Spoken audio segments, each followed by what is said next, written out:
പാൽപ്പഴം തരൂ.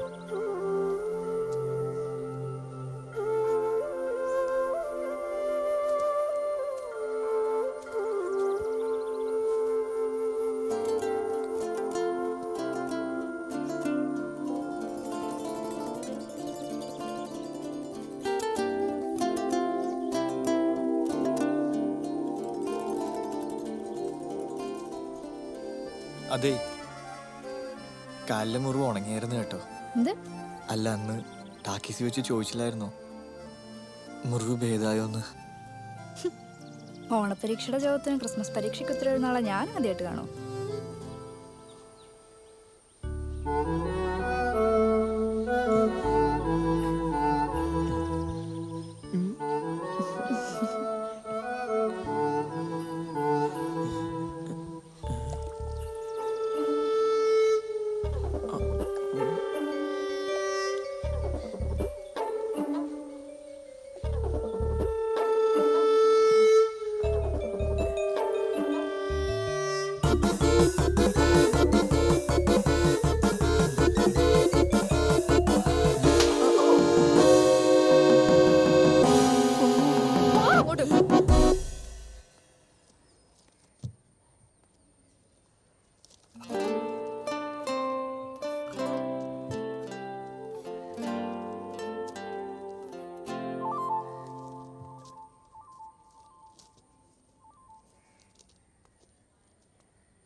മേരി, എന്താ?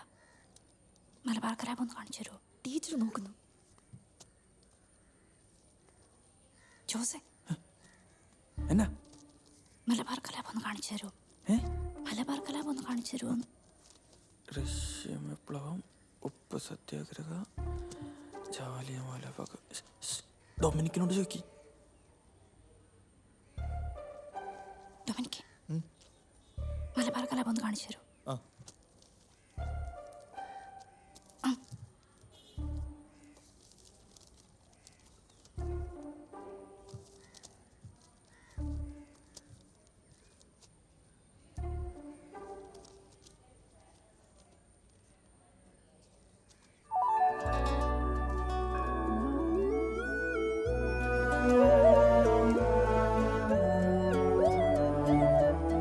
മലബാർ കലാപത്തിന് പകരം ഞാൻ അവൾക്ക് കൊടുത്തത് പ്രണയം നിറഞ്ഞ എൻ്റെ ഹൃദയത്തിൻ്റെ കലാപങ്ങളായിരുന്നു.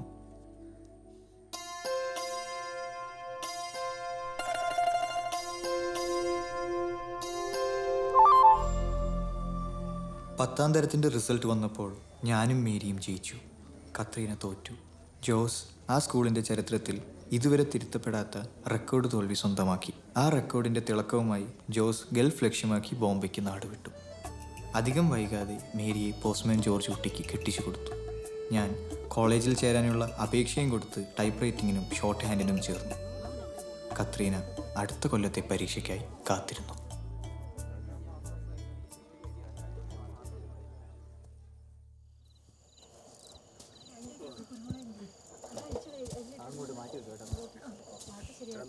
എന്താ മാത്തച്ച, ഇതുവരെ തീർന്നില്ലേ? ഓ, തീർന്നു കൊച്ചാ. മുതലാളിയില്ലേ? ഇല്ല, അപ്പം കൊച്ചു വരെ പോയേക്കുവാ.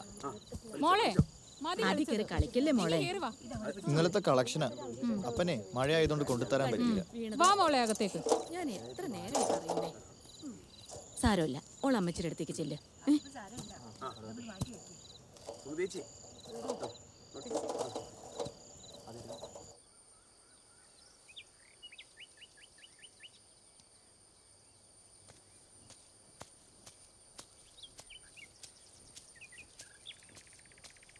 എന്നാത്ര എന്നെ കാണണമെന്ന് പറഞ്ഞേച്ചേ? ഡൊമിനിക്ക് എന്നെ ഒന്ന് സഹായിക്കാവോ? കാര്യം പറ. ഡൊമിനിക്ക് ഇതൊന്ന് വിറ്റ് തരാവോ? സ്വർണ്ണമല്ലയോ ഇത്? അമ്മച്ചിയുടെ ആകെയുള്ളൊരു സമ്പാദ്യമായിരുന്നു. ഇപ്പൊ അപ്പച്ചനെ വെല്ലൂര് കൊണ്ടുപോയി ചികിത്സിക്കാനായിട്ട് വേറെ മാർഗമൊന്നും ഇല്ലാത്തതുകൊണ്ടാ. ഡൊമിനിക്ക് ഇതാ തട്ടാങ്കൃഷ്ണന്റെ അടുത്ത് കൊണ്ടുപോയി ഒന്ന് വിറ്റ് തരണം. പുള്ളിക്കാരനും ഞങ്ങളും തമ്മിലൊരു അതിർത്തി തർക്കത്തിന്റെ പേരിലുള്ള പിണക്കത്തിലാ. അല്ലെങ്കിൽ അമ്മച്ചി നേരിട്ട് പോയനെ. ഡൊമിനിക്കിന് ബുദ്ധിമുട്ടാണേ വേണ്ട. ഞാൻ പറഞ്ഞു എനിക്ക് ബുദ്ധിമുട്ടാണെന്ന്. താ താ.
എനിക്ക് ഏറ്റവും വിശ്വാസമുള്ള ഒരുത്തനാ പൗലോ.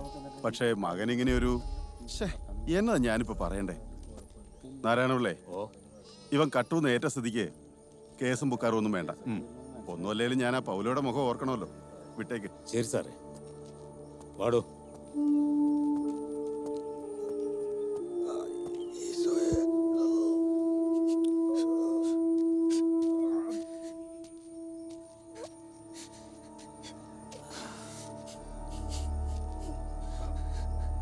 അപ്പാ, അപ്പാ ഞാൻ കട്ടിട്ടില്ലപ്പാ. ഞാനങ്ങനെ സമ്മതിക്കണായിരുന്നു. ഞാനങ്ങനെ സമ്മതിച്ചില്ലായിരുന്നെങ്കിൽ അപ്പാ, അപ്പ എന്നോട് ഓർക്കണം. അപ്പാ, അപ്പാ,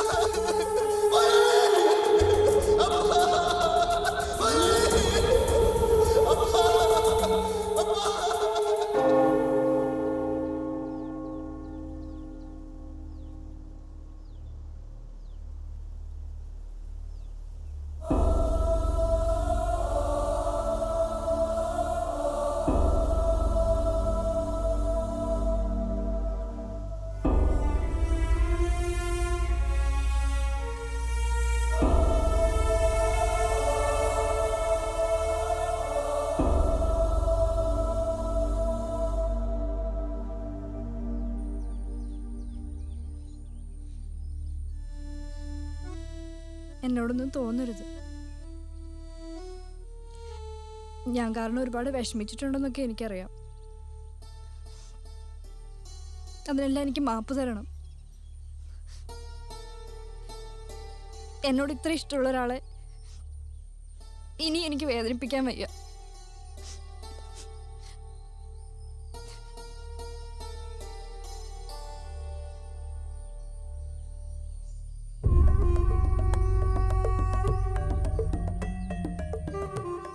എന്നാലും നീ എന്നെ വേണ്ടാന്ന് വെച്ചേച്ച് ആ ഡൊമിനിക്കുമായിട്ട് കൂട്ടുകൂടിയപ്പം ഞാൻ എന്തുമാത്രം വിഷമിച്ചെന്നറിയോ കത്രീന?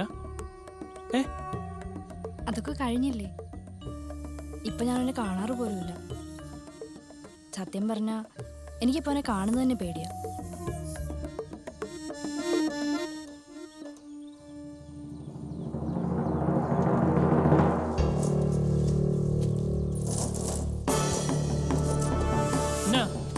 എന്നാ വേണം? എനിക്ക് കത്രീനോടൊന്ന് സംസാരിക്കണം.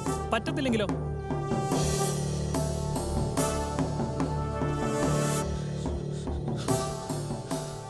മാറി നിന്നോ, അല്ലെങ്കിൽ തലടിച്ച് ഞാൻ പൊട്ടിക്കും.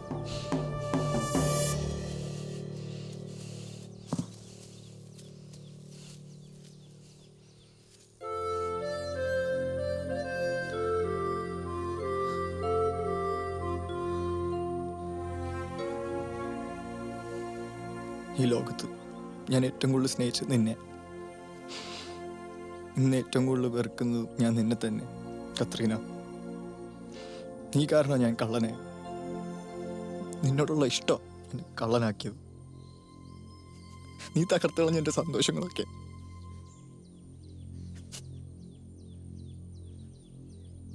എൻ്റെ അപ്പൻ ഉപദ്രവിക്കാനോ വേദനിപ്പിക്കാനോ ഒന്നും വന്നതല്ല ഞാൻ.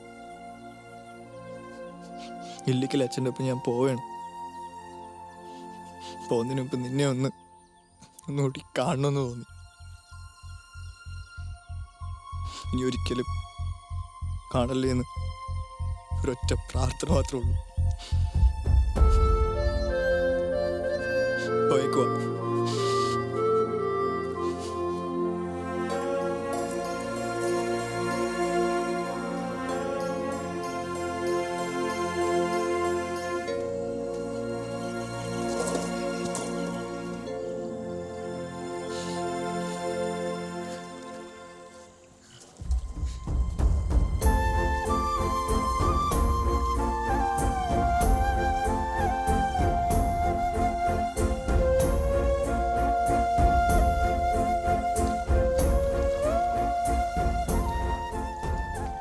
പറഞ്ഞറിയിക്കാനാകാത്ത വേദനയോടെ ഞാൻ എൻ്റെ നാടിനെ ഉപേക്ഷിച്ച് ഇല്ലിക്കൽ അച്ഛൻ്റെ ഒപ്പം യാത്രയായി. കാലം നമുക്കായി മാത്രം കാത്തുവെക്കുന്ന ചില തമാശകളുണ്ട്. ചിരിക്കുകയാണോ കരയുകയാണോ വേണ്ടതെന്ന് നമുക്ക് തന്നെ നിശ്ചയമില്ലാത്ത ചില വല്ലാത്ത തമാശകൾ.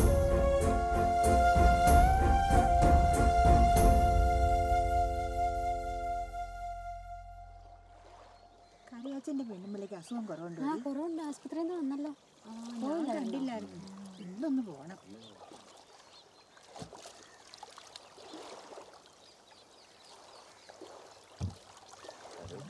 മഴയ്ക്കുള്ള കോളുണ്ടെന്ന് തോന്നുന്നുണ്ട്. നമുക്ക് നനഞ്ഞ ശീലമായി. നോക്കി ആ കല്ലെ ചവിട്ടി ചറങ്ങി. ജോർജ് സാറിനെ ഇപ്പൊ ഇങ്ങോട്ടേക്കൊന്നും കാണാനില്ലല്ലോ. മുണ്ടക്കയത്തേക്ക് മാറ്റം കിട്ടിയായിരുന്നു. ഓ, അതാ കാണാത്ത. ഡോ മനുഷ്യ, ഒന്ന് വേഗം വാ, അവിടെ കെട്ട് കഴിയാറായി കാണും. ശരിയപ്പോ പോയച്ചും വരാം. പഴയ കാമുകന്റെ കല്യാണം കൂടെ ഉള്ള അവളുടെ തിരക്ക്. എന്തെങ്കിലും പറഞ്ഞായിരുന്നോ? ഒന്നും പറഞ്ഞില്ല.